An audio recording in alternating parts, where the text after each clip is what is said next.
Welcome to the Legacy Table Podcast, where we talk everything from faith to wellness. This is your space for real conversations, honest healing, and practical resources that support and inspire families to heal out loud and live legacy, not just leave it.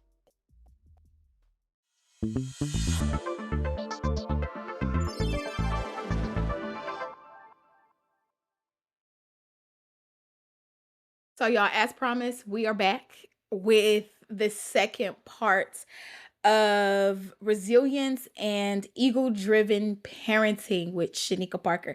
I'm gonna just get into it. So, Shenika, kind of talk to us, as you said, about that performance peak of protect. That thing is sticking with me because I'm a words person, y'all, and I love a good word that can be put together. What does that look like to someone where they may not even realize, like, I'm in such protective mode of them physically, but I'm not safeguarding them emotionally? What does that look like? Mm. Uh, for me, it looked like forgetting that they had feelings, forgetting that they were pulled out of a safe haven that has guarded them, that was all they've known since the time they could remember, of knowing, right? And I forgot to talk to them. I forgot to touch base. I just automatically thought they're gonna adapt, right? But I forgot. I forgot that, even when I thought back on myself when I was younger, and things that took place with my parents, and you can make them feel so overlooked, as if, oh, they just care about the situation. I'm just whatever, I'm just here, I'm just vibing, I'm just rolling with it, right? But when I had the opportunity to truly sit with myself and think about grades, think about how the honor roll things changed, think about how the way they responded to me changed, and it was because I forgot to even uphold myself to a level of accountability because they didn't ask for that change, right? My decision created that change, right? So I never held myself accountable. I never held myself accountable for their behaviors, how they acted out, right? It was just, oh, you just want to show off, or the enemy's just using you, right?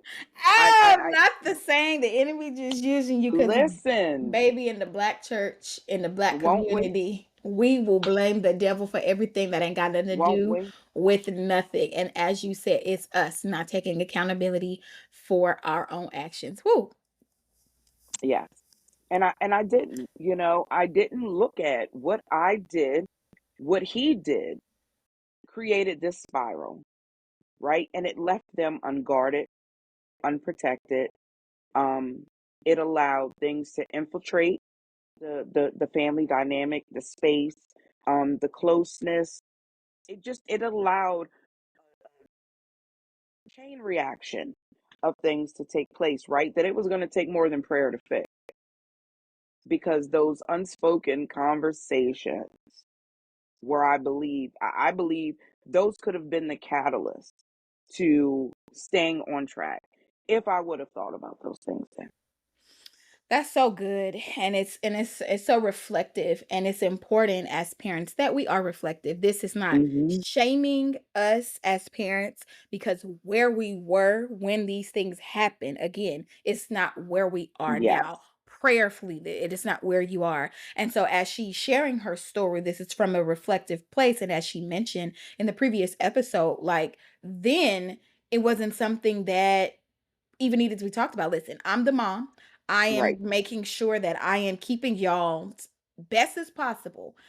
But then growing up, it was like, wait, I had a lot to do with this. How did Yes. it make you feel? And I'm such a big advocate, y'all. You've heard me say it on plenty of episodes for Jesus in Therapy. As she said, listen, prayer, Hmm. we have to pray, absolutely. But God Hmm. placed people in the earth for them to walk with us through experiences so that we don't have to do it solo. I Absolutely. saw something, I think a couple of days ago on Threads, where this Mhm. lady, she said, "Oh, I understand now the difference between solo parenting and single parenting." And I was like, "Well, the last time I checked, solo and single, I mean, Uh-huh. they're not antonyms, but Right. maybe I'm wrong." Right. And she's saying, that's basically she was saying solo parenting is you being married to someone, but you're taking on the full responsibility. And I was like, yeah, there's really no difference, honey. No. It No. doesn't matter if y'all are No. married or not, because if you are the sole provider, mentally, spiritually, physically, financially, sometimes whatever you're providing and it's not being shouldered on both partners, Absolutely. you're solo parenting.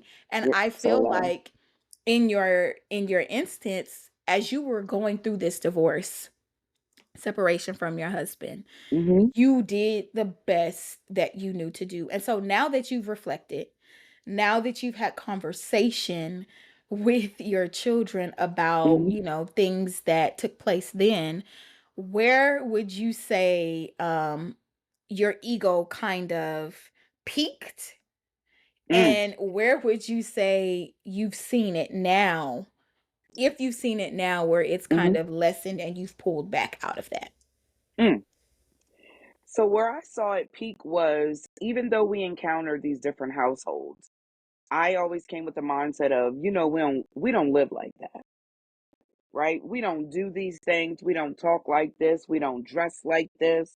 God has a design for your life. This is the road that you're going down, you know, and the biggest takeaway that I can reflect on from that was almost like wanting them to be in performance mode. But remember, I didn't conversate with them, right? Ooh, hold up, hold up, Yeah. hold up, hold up. Stop, stop, stop, stop, stop. Ah, cause see, y'all, I'm telling y'all, this is why I love having a guest on, because it's so many things that come up.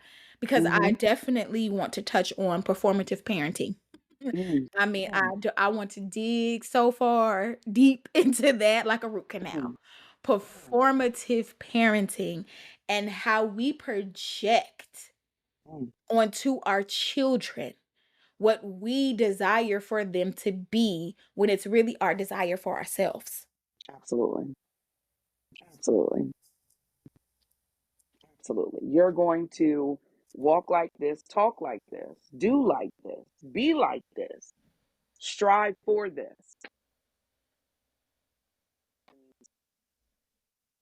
With where I'm at now is just like, but you still forgot to talk to them. You forgot to see how they felt, where they were, what they were, um, in their strength, what they Mhm. were capable of doing at the time. Mhm. What did they understand about this entire transition? What did they gather? But it was okay, boom, like click, click, click. We back in We're the back in our routine. house, right? Right. So this is what we're doing. But all of those influences, those things that they were interested in, you know, they were like dangling charms, right? So now, wait a minute. Me going to hang out looks better than me sitting in Bible study, right? Or me going to service and all of these things. But I still, instead of me coming from a place of compassion and grace to gather them back up, to, begin to express the importance of, the bases that we had found, right? It was more like you're going to perform. This is what we do. We show up as a family, and that led to then me wanting to give out harsher repercussions if you did not go with what I said to do. Because if it's Sunday morning and it's time to go to church and you say, "Well, I don't want to go," okay, well, you're not sitting in my house all day, right? Tut, tut, tut, tut, tut. This is so good because this is real, y'all. This is raw. Like, how many times do we really have these conversations, Mm-hmm. amongst our peer groups or amongst other parents, let alone with our children? Like, this these episodes are so important. I hope you all are receiving the nuggets that are literally being dropped. Yeah. We have got to, number one, heal us Yes. as parents, as individuals. Drop the role of parents. Let's just drop that for a minute and look at yourself as a Yeah. woman or a man. How Yeah. were you raised? What shaped you? And what did your environment tell you? Because Mhm. many times what our environment tells us is what we morph into, and then we carry that into our parenting or any other role that we occupy, and then we desire, and sometimes, as you said, demand that our children assimilate to that. Now, Absolutely. there is a big difference in values and morals, Mhm. and this is what our foundation and our family is going to be. There's a big difference there.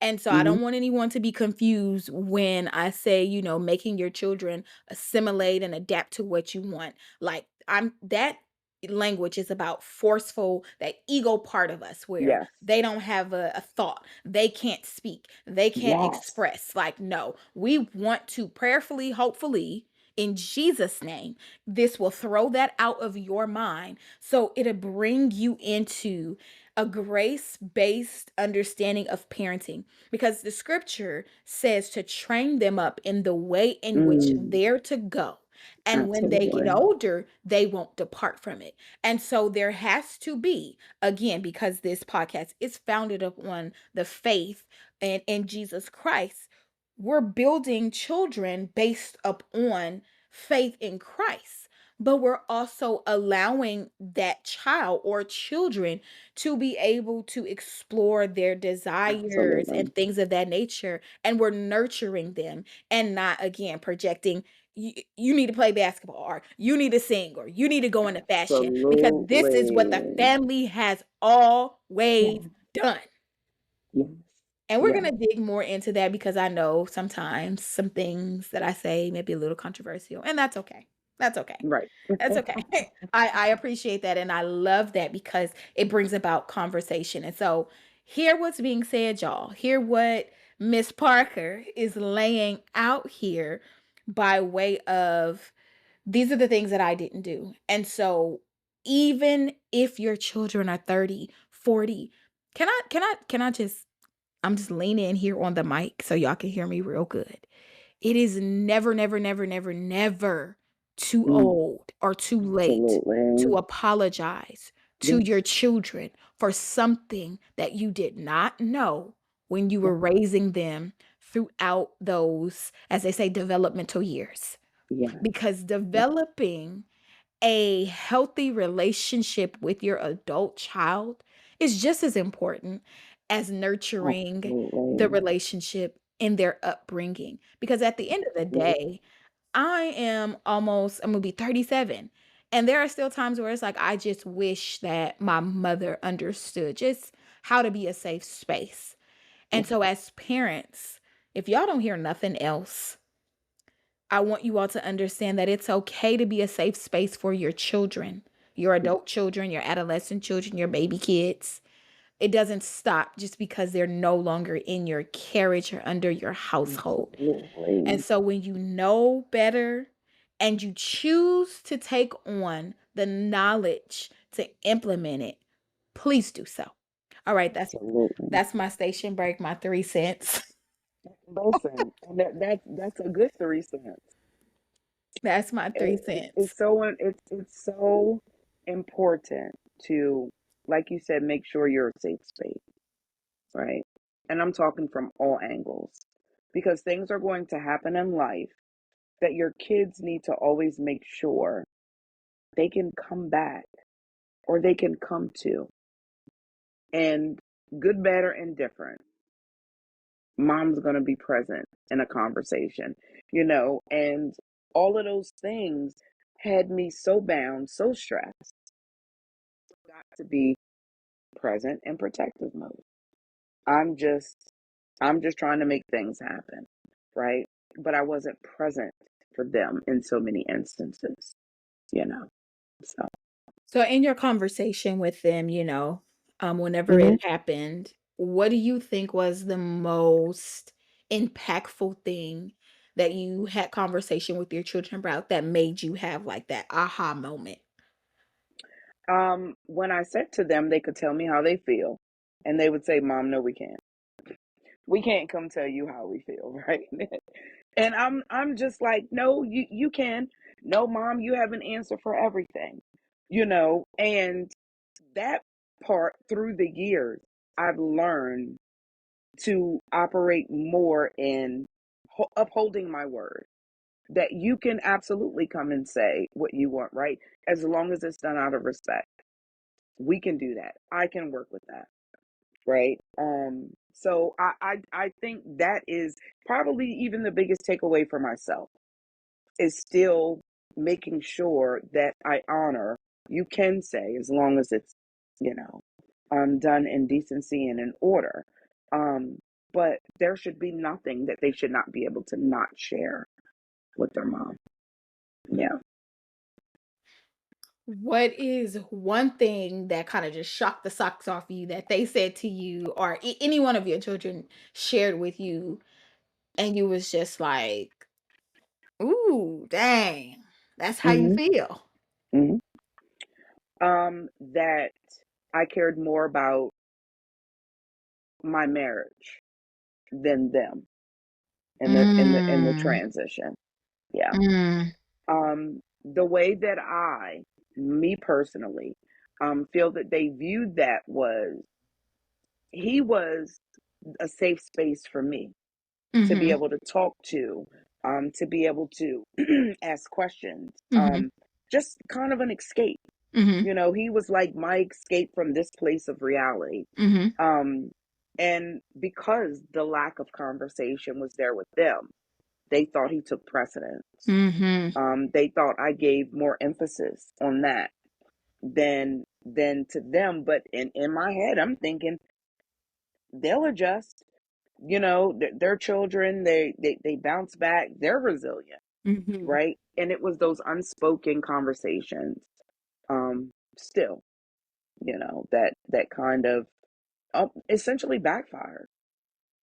Yeah. In them sharing that with you and then you making the decision, that you made to divorce and Hmm. move forward, how would you say you all's relationship has grown over the years? And yeah. I think with each one, our relationship is different.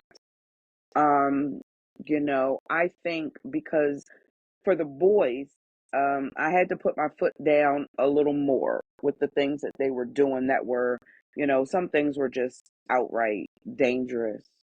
And so I think that they still, in a manner, hold that you gave more attention to this than, you know what I mean, than you did to that.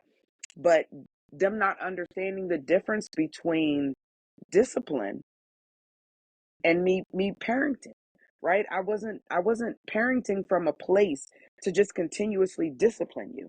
But what I'm saying now is the things that you're doing, they go contradictory to what the house says, what I stand for, what Christ stands for, right? But then you're bringing those things that are a detriment and a danger to the household itself and everyone in it, right? And so those are kind of, and I know they're still feeling through life, right? So I take it with a grain of salt every day, that they don't maybe understand my position or things that I say because I know I once was where they were, right? And the best thing that I can do is pray. You know what I mean? And know that God will open up that dialogue again down the road and it'll be their aha moment to, oh, mom, I remember when you said this. Absolutely, Yeah. absolutely. Because now you are not in I like to say, the active parenting role Mhm. because you've raised them. Mhm. And so they are they are Mhm. adults, Yes. but parenting doesn't end simply N- because they are no no, ma'am. longer in Oh your God, no. active care. I And wish no. so kind of just talk to the parent that does have those adult kids where Mhm. they have experienced, maybe a shift in their Mm, relationship, and um, just provide your wisdom and some encouragement for them. mm. So what I will say is it never stops.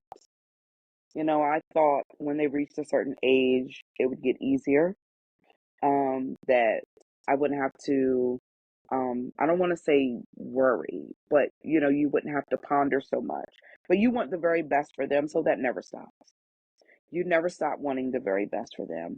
You never stop wanting to offer them nuggets to, when the roads that you've gone down and you saw where they took you, so you try to prevent them, give the encouragement, give the advice to say, hey, I remember, seeing this along my time before, it's a different avenue that you can take, you may want to explore this, you may want to explore that. Sometimes they do, sometimes they just don't. Right. And that's okay too, because now God is going to give them their own God given experience, right? Which is going to shape them to be able to pass on the wisdom and the nuggets to, their children or to friends or to whomever, right? But they always find a way to come back to you to say, Mom, I didn't understand what you meant then. I understand now, right? And sometimes that takes time. And sometimes it looks ugly before you get to that time, but just be encouraged and know it's there, right? You train a child, right? And when I say it doesn't depart, and I'm meaning when my kids find themselves, not even when they find themselves in the lowest, right? But there's days that they can come back to encourage me with the word I've given. They'll call me about a song. They'll minister to me. He truly does not let them go, but so far. And that's the takeaway I want each and every parent to remember. He truly will only let them go so far because they have been smeared, they have been marked, they have been calculated, and no matter what, they are going to fall in line with God's promises and what He has spoken over their lives. Yes. Yes. I cannot. Listen, y'all. Listen, y'all. It's the truth though. It is absolutely the truth, because at the end of the day, we are all words spoken from God. We Hmm. are Every single one of us are words spoken from God, whether you believe in him or you don't. You are a word spoken, and he predestined you with talents, gifts, abilities, all Yes, the He things, the did. proclivities, everything that you have. It is by divine order. Now, yes, we Hmm. do adapt to certain things because he gives us a will. But I truly believe, and I am evidence of, when they get older, they will not depart. Yes. You gonna Yes. go your way. You gonna try a few things. You may skirt down a lane here or even a highway. But that highway is going to lead you back to him, because he knows what he's placed within each My and God. every one Yes. of us. And so, as parents, be encouraged, whether you are parenting for the first time, the fifth Mm, time, you have adult children, you are trying to give wisdom to your great grandchildren, your aunt, your uncle, mm. whomever is listening to this podcast. Just know that the seeds that you plant in the Yes. lives of individuals, whether you're an educator and you're planting seeds in the lives of the children that you teach, because those are your children too. We have them Yes. more than, sometimes you have your own kids, and then you come home like, dang, I got a parent. Right. Yes. Yes. But whatever you are planting in the lives of children, just know that there is going to be a harvest that comes forth from it. You may not Yes. see it all the time. And this is what I want to emphasize. We may not always see it immediately, or we may not even sometimes see the full germination in our lifetime. But if we trust God and believe that He is going to complete the thing that He started in them and in us, we Mm, can take our hands off of it and allow for them to experience the life that they need to live, so that they can see the goodness of God, as David said, Yes, in the indeed. land of the living. Yes. So, before we get done with this episode, since you are no longer actively parenting, Shanika, tell Oh us my some goodness. things that interest you, things that you are now exploring because life ain't over, okay? Oh my gosh. Oh my gosh. Let's see. As in like hobbies, things I like to do. Yes, things you Oh like my to do, gosh. things I that love you crafts. okay. Love it. Love it. I can spend hours on crafting. I love clothes, and I need to go back and say I love Lowe's. I can spend hours in Lowe's. Spending time with my grandkids is super important. And it's not that I'm trying to make up for things, right? But it's um just me learning how to navigate differently, Yeah, right? And offering that wisdom to their parents. And just basking and loving on them is just kind of everything to me right now, and their phone calls, their FaceTime, all of that is just it's just it's oh it's just I a hear joy that just can't be expressed. yeah, I hear grandparenting is something, it's a different type of love. It is a Oh my different type gosh. of love is what I hear. Yes, it is. It is. So with, crafting, Mhm. loaves, all of the things, what is next for Shanika? What would you say is Whew. next for Shanika? I can say mm, there's so much. I think I'm past my time to run. Just run in the promises of God, things that He has for me, what He wants me to do, who He wants me to encourage, to speak to. Um, I think I'm not even going to say I think, I know there's so much more that He has in store. I want to launch some businesses. Um, yeah, there's just so many things. So I'm just excited. I'm pivoting again, Yes. with me having to, put my baby dog to sleep, so I'm pivoting again into something else. But I knew, um, because of her illnesses, there were so many things that were being held up and slowed down because I could not run with her, you know. Um, so even though there's the great sorrow, there's the great hope, there's the great joy, of what God is about to do next. So I'm excited. Yes, I'm excited. Yes. So we are in rediscovery, rediscovery, and all of the things. Shanika is rediscovering and running again. That's what that is. We're gonna end it with that. The rediscovery of running again, y'all. Y'all know again, I love words. And so I Yeah. am so excited for those that will listen to this podcast. There's going to be some questions on the end of this podcast, y'all. Please, if you are on Spotify listening to this podcast, go ahead and answer those questions, just about, your takeaways from this episode, some more conversation that you all may like to see or hear. And of course, I am going to put the information for Shanika in the description in our show notes.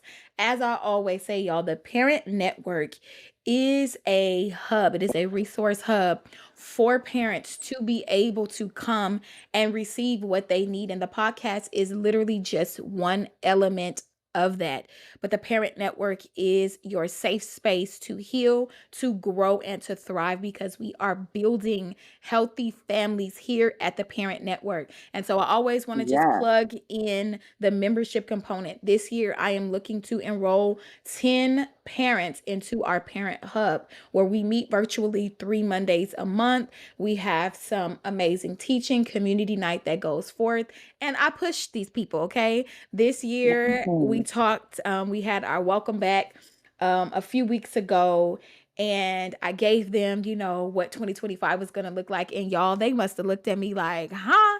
And I said, yeah, this is the year where you all are going to now do some of the work because you've been with me. Some of them have been with me since the inception, and we're going on 4 years.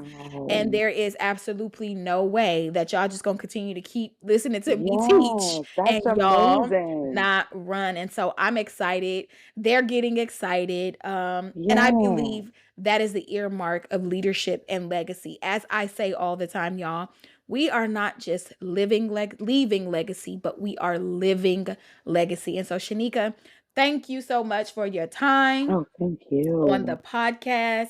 I Thank appreciate it. you. I know the listeners are going to appreciate it and receive the good nuggets that were dropped. Any last thing you want to say before we end today? I just want to say thank you guys so much, Parent Network, for letting me be a just a part of this movement, just a part of the catalyst into making even me as a parent and a grandparent, just a better version of me, just a better mother, a better grandmother, hopefully a better partner when it gets to that whoop whoop, shameless plug, Woo, you know. But woo. yes, it has been a blessing this evening, and I hope to see you guys again. Thank you for Absolutely. having me. Absolutely. All right, y'all. Until next time.